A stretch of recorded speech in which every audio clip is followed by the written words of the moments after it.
le temps que ça se met en route, c'est bon. Paracha Vayeshev, paracha qui est énormément puissante. On a vu le cours à 13h. Et on verra tous les cours de cette semaine. Il y a tellement de quoi parler sur un personnage qui a tout pour être déprimé, tout pour être suicidaire. Et néanmoins, c'est la personne la plus réussie sur Terre. De qui on parle? Exact.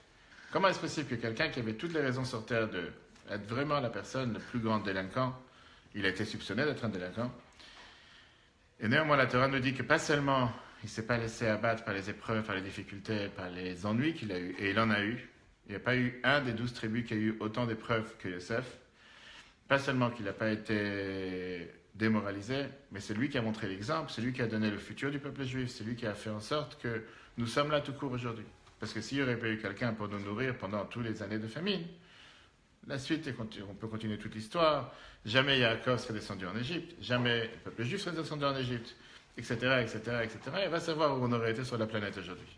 La question qui est demandée, comment Yosef a pu réussir, comment il a fait pour réussir, et surtout pourquoi nous sommes tous des Yosef. Alors pas seulement quand on s'appelle Yosef, mais même quelqu'un qui ne s'appelle pas Yosef, on sait que le peuple juif en entier est appelé Yosef. Psaume 79 nous dit qu'on est tous les descendants de Yosef. Plus que ça, on va voir qu'au début de la paracha de cette semaine, le premier verset, Vayeshev Yaakov, la Torah nous dit, on a vu ça la semaine dernière déjà, et les Toldot Yaakov, Yosef, les descendants de Yaakov, c'est Yosef. Alors on sait très bien que ce n'est pas le seul enfant qu'il a eu. Il a eu 12 enfants. C'est vrai que c'était un des avant-derniers. Mais pourquoi?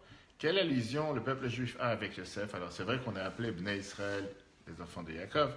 Mais il y a quelque chose de particulier avec Yosef qu'il n'y a pas avec tout le reste. Qui veut s'engager? Mélanie, puisque tu es à l'arrière, est-ce que tu as une idée? Tu connais les personnages? Entendu parler une fois? Ouais, on peut parler. Mais voilà, pas plus que ça, quoi. Ne dérange pas trop. Comment il a fait? Comment il a fait pour s'en sortir? Pourquoi la Torah, à plusieurs reprises, dans les premiers versets qu'on voit cette semaine, elle n'arrête pas de répéter que c'était quelqu'un Ish Matzliach, que n'importe quelle chose qui touchait, il réussissait. Imaginez que n'importe quel rendez-vous, n'importe quel patient, n'importe quel acte, tout marchait. Il n'y a aucun faux pas. Comment il fait? Comment il est capable de faire une telle chose? Il n'était pas tunisien? Je sais pas, j'ai rien contre, mais il y a quelque chose qui ne va pas. Comment il fait? Comment est-ce possible qu'il a une telle force? Alors que ses frères, ce n'était pas le cas. Lui, il avait quelque chose de particulier que ses frères n'avaient pas. Il a été béni par Le Saint-Esprit. Ouais. Et les autres, non? Il y a la prophétie?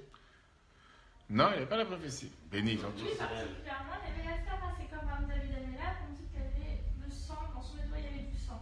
Alors, on avait pris le cœur, ils ont dit, il peut être meurtrier, mais il n'a tué qu'avec l'accord du Sanhédrin. Donc, lui, il avait un mazal de réussite.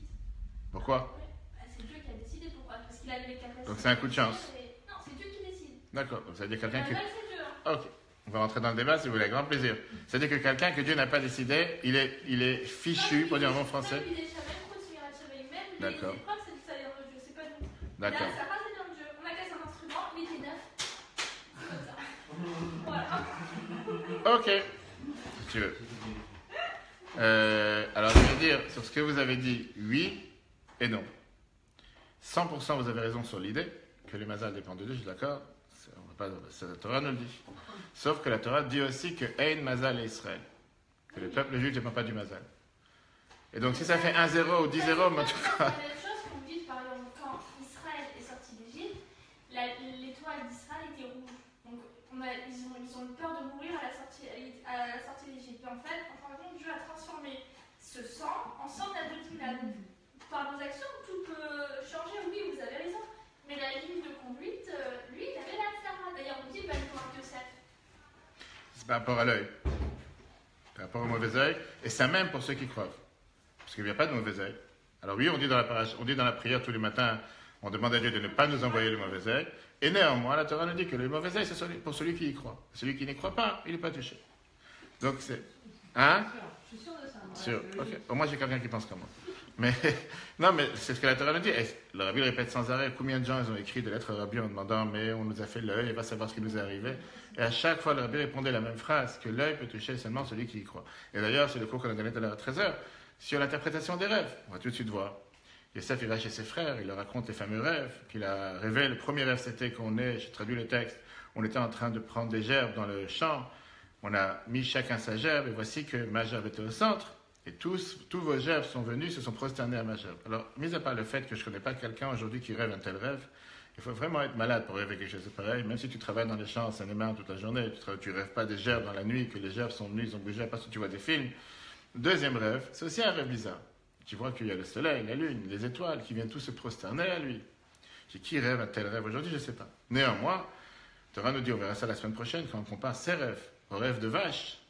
Je pense qu'on préfère avoir des rêves des étoiles, des soleils et de la lune que de rêver des vaches grosses et des vaches maigres. Ça, c'est ce qu'on verra la semaine prochaine. Ça, la Torah nous décrit la différence entre quelqu'un comme Yosef, qui rêve de choses spirituelles, le soleil, la lune, etc., que quelqu'un grossier comme Pharaon, que la seule chose qui vient dans la tête, c'est des vaches, des grosses, des maigres, etc.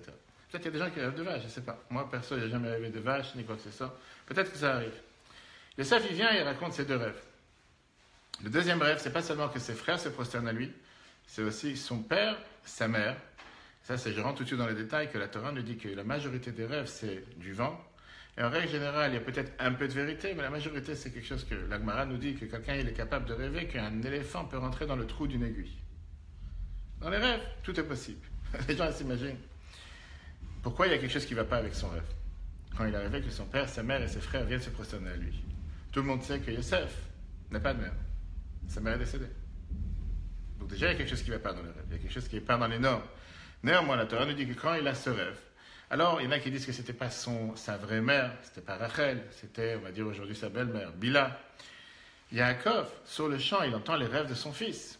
Et il décide de vouloir prendre la défense de ses frères. En disant, Avo, est-ce que moi, la traduction que la Torah nous dit, Ma chalom azeh asher chalamta, c'est quoi ce rêve que tu as rêvé? Avo, ani veimcha ve'achecha leshtachavot lechaatza.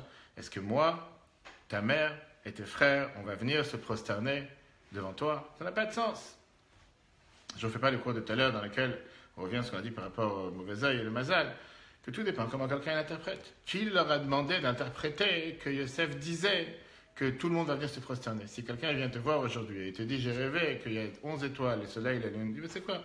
Va te faire soigner, je sais pas. Tu rêves des étoiles, continue avec tes étoiles. Pourquoi tout de suite penser que ça veut dire qu'ils vont se prosterner à lui? Mais c'est ce que les rêves, c'est ce que les frères ont interprété.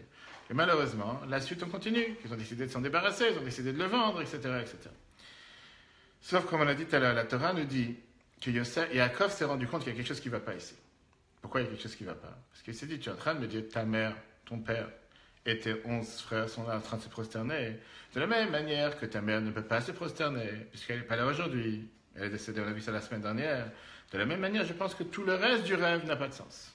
Et donc Yaakov s'est opposé à cette interprétation du rêve de Yosef avec ses frères en disant, il y a quelque chose qui ne va pas ici. Et donc s'il y a un détail qui ne va pas, tout le reste ne va pas. Néanmoins, la Torah rajoute un verset juste après, dans lequel Yaakov il dit, la Torah nous dit, Ve'aviv, Shamar et Adavar. Yaakov, il n'a pas juste dit, c'est un rêve, c'est des bêtises, ça n'a pas de sens, laisse tomber. La Torah nous dit que Yaakov, il s'est dit, je le garde. Qu'est-ce que ça veut dire, je garde? À l'intérieur de lui-même, il savait que ce rêve va s'exprimer, va s'effectuer, va s'accomplir, quand il attendait le jour où ça allait se faire. Rashi nous dit, Aya mamtin ou metzape matayavo. Il attendait de voir quand est-ce que ce rêve va prendre place. Yaakov, c'est quand même un des patriarches, et il savait clairement que ce rêve va s'expliquer, va s'exprimer, va s'effectuer, même si ce n'est pas aujourd'hui, un jour ou l'autre. La question que le rabbi demande est très simple. Pourquoi Yaakov il attend une telle chose? Pourquoi il ne peut pas réprimander son fils en lui disant, mais comment tu fais une telle bêtise? Pourquoi il a besoin de penser à un instant en se disant qu'il y a quelque chose pareil qui va se passer? Il aurait pu très bien lui dire, c'est quoi ces bêtises? Comme il a dit tout à l'heure, est-ce que moi, ta mère et les 11 frères vont venir se prosterner? Arrêtez avec ces bêtises. Yosef. On dit aussi que même quand le rêve est vrai, des fois il y a quelque chose qui est modifié. Non, on dit que n'importe quel rêve, il y a toujours un peu de vérité dedans. Non, oui, mais même quand le rêve est prémonitoire, on dit qu'il y a toujours un truc qui est modifié. Oui, 100%. Oui. Alors encore une fois, maintenant, je ne rentre pas dans les détails. Est-ce qu'aujourd'hui, quelqu'un qui rêve un rêve, il doit commencer à se prendre la tête, qu'il ne va pas sortir de chez lui parce qu'il va lui arriver quelque chose, parce qu'il est arrivé tel rêve? Si quelqu'un est aujourd'hui perturbé parce qu'il a un rêve, la première des choses, c'est d'aller à l'hôpital voir un psy. En règle générale, c'est ce que la Torah nous dit. Aujourd'hui, la Torah, la Chal dit clairement qu'aujourd'hui, on ne considère pas les rêves. On ne fait pas attention aux rêves. La fameuse phrase que la Torah nous dit, Chalomot, Shav Yedaberu, que les rêves n'ont pas de sens. Alors encore une fois, tout dépend de ce que quelqu'un y pense ou y pense pas. Je me rappelle, quand le rabbi était présent, il y avait une fois une grand-mère juive. comme toutes les bonnes grand-mères, qui est venue voir le rabbi dans les dollars du dimanche. Et à l'époque, les gens, ils faisaient des fois des voyages 24 heures de Paris, New York, pour des questions de vie, des questions de santé, des questions d'opération, des questions de travail. Et cette grand-mère, elle vient et dit, Rabbi, j'ai rêvé dans la nuit, que je ne sais pas si j'étais à côté du rabbi, qu'on entendait le mot égozim, elgozim. Égoz en hébreu veut dire une noix. Dans la halakha, on dit que pendant les lois de Rosh Hashanah Kippour, on évite de manger Rosh Hashanah et Kippour des noix, parce qu'on dit qu'une égoz, une noix, c'est le même compte numérique que chet, qui veut dire une faute. On ne commence pas à rentrer dans les choses mystiques. C'est ce que la halakha nous dit. Elle dit, j'ai vu égozim, égozim. Et je me rappelle, c'est pas que le rabbi s'est moqué, qu'on ne peut pas dire une chose pareille, mais comment on l'appelait, écoute, avance. Mets $1 dans la tzaka, fais Torah et mitzvot. Qu'est-ce que tu te prends la tête avec? Il y a des fois des gens. Ça ne veut pas dire que n'importe quel rêve n'a aucun sens. La halakha, la Gemara nous dit que tout celui qui rêve d'un tzaddik qui a un noun dans son nom, il aura un miracle. Tout celui qui rêve d'un tzaddik qui a 2 nouns ou plusieurs nouns, il aura plusieurs miracles. Et la Gemara prend l'exemple avec Rabbi Yochanan, du fait qu'il a 2 nouns, et un noun, c'est le mot nissim, qui veut dire miracle. Automatiquement, il a beaucoup de miracles. Alors, est-ce que ça veut dire qu'aujourd'hui, quelqu'un qui a un rêve, il doit faire attention? Forcément, il va m'arriver quelque chose. Hier, avant-hier, j'ai une fille qui m'a appelé d'Israël, qui avant était en Seine-et-Marne. Elle me dit, j'ai eu un rêve, je ne sais pas si c'est la paracha de cette semaine qui l'a fait rêver, mais en tout cas, elle me dit, j'ai eu un rêve, est-ce que vous pouvez m'interpréter le rêve? Avec plaisir. Écrit, elle n'a pas encore écrit. À savoir, qu'est-ce qu'elle a pu dire rêver, qu'est-ce que les gens s'imaginent. Une phrase qui est sûre, on a vu ça tout à l'heure, que n'importe quelle pensée que quelqu'un il pense dans la journée, c'est ce qu'il pense, c'est ce qu'il rêve la nuit. Quelqu'un qui pense des choses positives, il rêve des choses positives. Quelqu'un qui pense des choses négatives, il rêve des choses négatives. Quelqu'un qui pense rien, puisque la pensée fonctionne toujours, il finira par penser par quelque chose. Comme on l'a dit, tu répéteras toute la semaine. La halakha nous dit faire attention à la manière comment on va dormir. Tu vas dormir comme un juif ou comme un être humain, ou comme avec des pensées saines, avec des pensées propres. Automatiquement, on rêve de pensées saines et de pensées propres. Quelqu'un qui va dormir comme un animal, au final, il va rêver des animaux. Alors, on a vu, semaine prochaine, Pharaon, il rêve de vaches. Pourquoi pas? Yosef n'a pas rêvé des vaches. Question? Objection? Pourquoi pas? Ça peut arriver. Yaakov, la Torah nous dit qu'il y a quelque chose, et pas il y a que Yosef. La Torah nous dit Israël avec Yosef Mikol Banav. Yaakov, il aimait particulièrement Yosef plus que tous ses enfants. Et néanmoins, parce que ça c'est quelque chose qu'il ne faut pas faire, la halakha dit qu'on n'a pas le droit de faire de différence entre les enfants, c'est la plus pire des choses pour créer la haine entre les enfants. Surtout comment Yaakov s'est comporté avec Yosef, la tunique particulière qu'il aimait particulièrement. Bref, après tout ce qui s'est passé. Pourquoi Yaakov il s'est dit j'attends de voir quand est-ce que ce rêve va s'accomplir? Pourquoi pas? D'un côté, il aurait pu très bien dire arrête avec tes bêtises, tu as à peine 17 ans, va commencer à travailler, fais quelque chose dans ta vie, arrête de rêver des histoires de grand-mère qui n'ont aucun sens.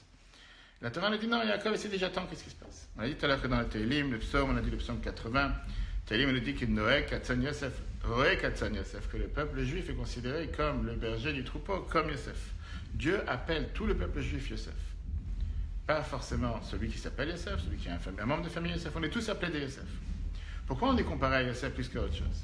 La Torah nous dit parce que Yosef, c'est celui qui a donné à manger au peuple juif pendant la famine. Celui qui était capable de nourrir tout le peuple juif pendant la famine, automatiquement, on est considéré comme des Yosef. Ça, c'est la raison superficielle. La raison beaucoup plus profonde, c'est parce qu'il y a une qualité particulière, spirituelle, que Yosef a, que tout le reste n'a pas. Et que cette qualité que Yosef a eue nous donne la force aujourd'hui, que quand il y a des moments difficiles, quand il y a des moments d'épreuve, on est capable de surmonter toutes les épreuves, grâce à ce que Yosef a fait. Quelle est la distinction rapide entre les frères de Yosef et Yosef? On est dans 2 mondes à part. Et la paracha de cette semaine, c'est pas pour rien que ça tombe la semaine, que c'est le 19 qui se lève, le Rosh Hashanah de la Chassidut, le jour où l'Admor Azaken, le premier rabbi de Chabad, a été libéré des prisons de Tsaris, on en parlera ce jeudi, et que ça a été cette révolution planétaire qu'on a aujourd'hui, la Chassidut, la mystique juif à travers le monde entier. Cette manière de penser, cette vision des choses reflète la différence qu'il y a entre Yosef et ses frères. Qui étaient les frères de Yosef? C'était des frères qui ne pouvaient pas concevoir se mélanger dans le monde, travailler avec le monde. Pour eux, ils devaient être totalement déconnectés du monde.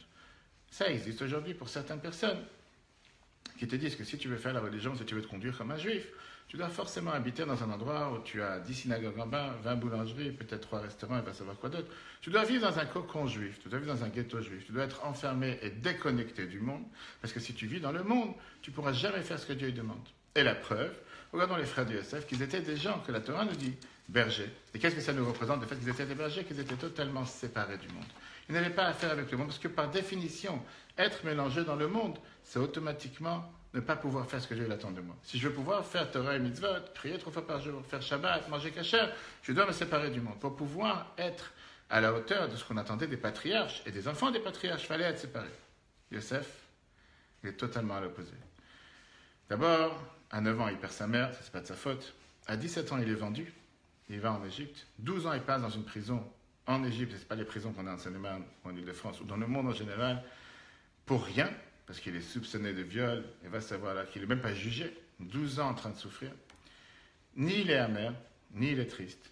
Le fameux discours que Rabbi Lapalais longuement répète chaque année. Comment il est sorti de prison? Du fait qu'il est parti voir le chef échanson et le chef boulanger, alors qu'il savait qu'ils allaient se faire tuer quelques jours après. C'est ce qui s'est passé. Il va les voir un matin, il tape sur la cellule et leur demande « Qu'est-ce que tu fais la tête aujourd'hui ?» Danse de joie. Et le Rabbi, comment il pose cette question en disant « Je ne comprends pas.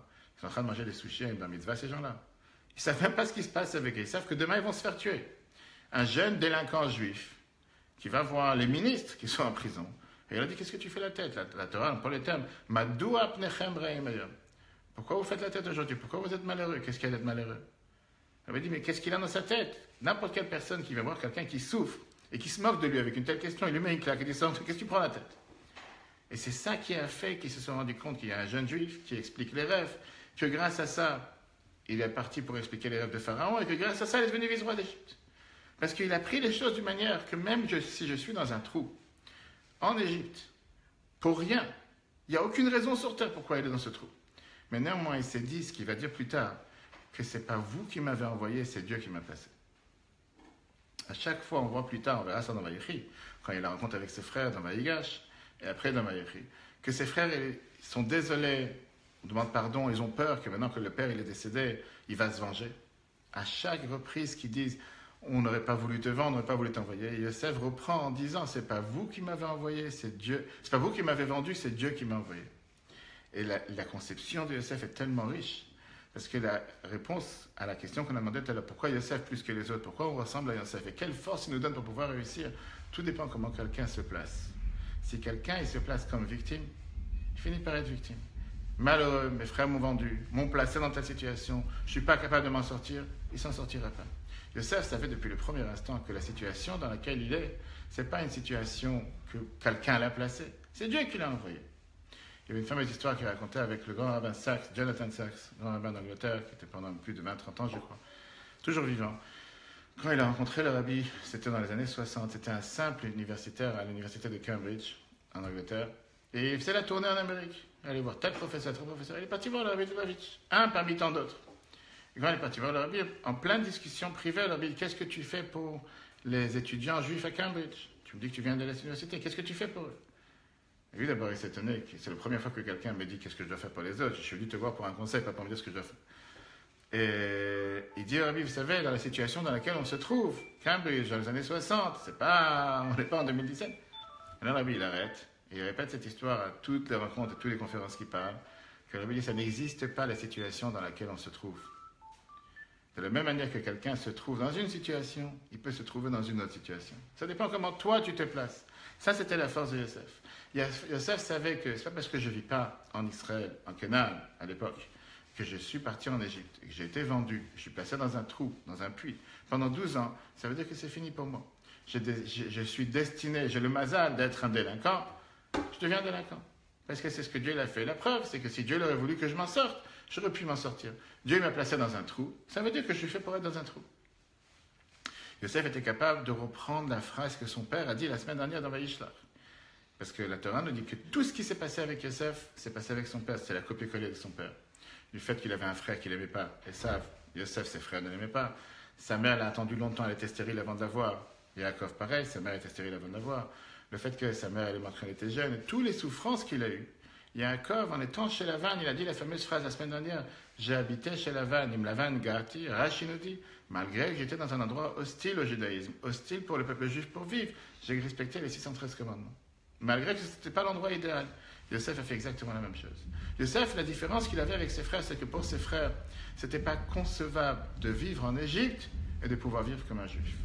C'est-à-dire, pour pouvoir vivre comme un juif, il faut forcément vivre en Canaan, vivre en terre d'Israël, la marche.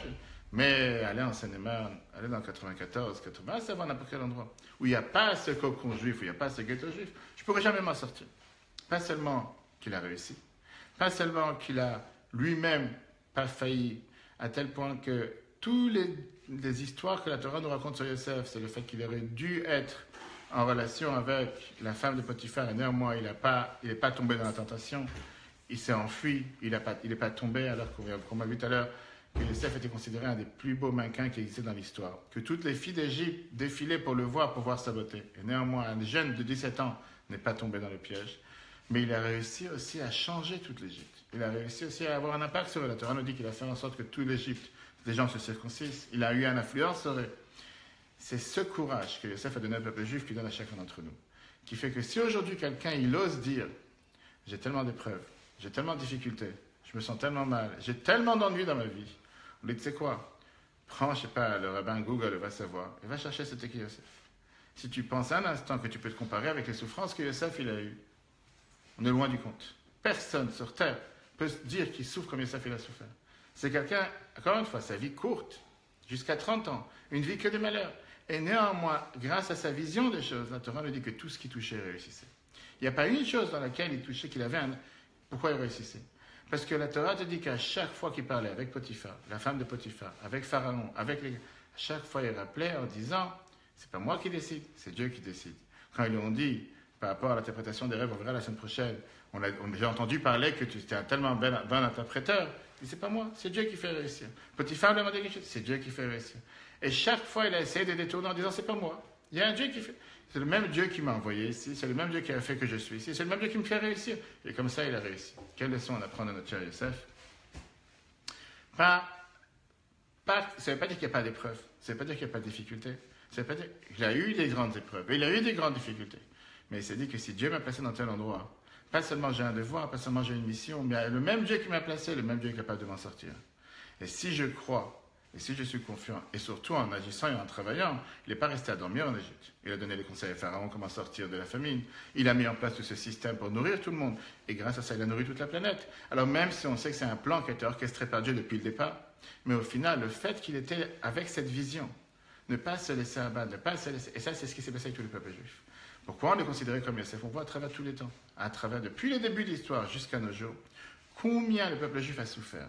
Combien le peuple juif aurait eu la possibilité de totalement s'effacer. C'est-à-dire qu'il n'y a plus aucun espoir, on ne va jamais réussir. À chaque fois, on a su surmonter à travers toutes les difficultés. Parce que nous sommes tous des Yosef. L'enseignement de cette semaine, c'est comment on doit mettre ça dans la vie de chacun d'entre nous. Ne pas se dire, la situation fait que je ne peux pas m'en sortir, je ne peux pas réussir. Malheureusement, je ne suis pas dans l'endroit idéal où j'aurais voulu pouvoir peut-être. C'est-à-dire que si Dieu m'a placé, j'ai certainement la mission. Dieu il est au courant que je suis là. Dieu m'a donné cette mission. Et Dieu me donne les moyens de pouvoir m'en sortir. À moi de saisir les moyens de s'en sortir et comme ça on s'en sort. Et d'ailleurs, c'est le même point qu'on verra si Dieu veut la semaine prochaine avec Hanouka. Hanouka, c'était une situation insurmontable matériellement.